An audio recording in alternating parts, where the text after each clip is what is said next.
Alors que le Québec connaît une hausse d'environ 13 à 15 sur le marché immobilier, l'Abitibi-Témiscamingue, elle, connaît une hausse encore plus marquée. En Abitibi-Témiscamingue, c'est beaucoup plus important que ça. On parle, par exemple, dans la région de Val-d'Or, de près de 28. Puis à Rouyn-Noranda, la région, là, la MRC de Rouyn-Noranda, c'est la région où la hausse a été la plus marquante au Québec, avec une hausse de 54 par rapport au même trimestre l'année précédente, l'année passée.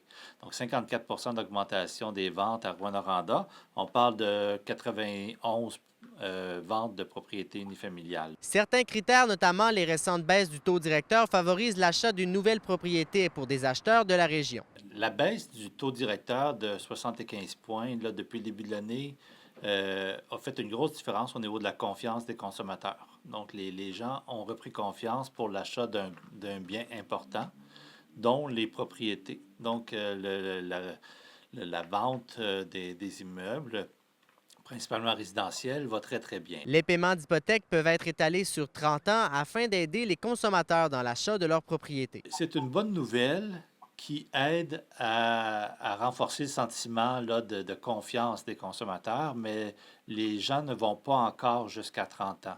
Ce n'est pas une habitude qui a été prise et c'est vraiment, je vous dirais, des cas d'exception, là, les acheteurs qui vont se manifester puis qui vont manifester le désir d'aller de ce côté-là. On ne le remarque pas encore. La Chambre immobilière de l'Abitibi-Témiscamingue confirme que le marché devrait encore bien se tenir dans les prochains mois et mentionne que les acheteurs devraient encore être au rendez-vous. Alexis Dumont, RNC Nouvelles, Val-d'Or.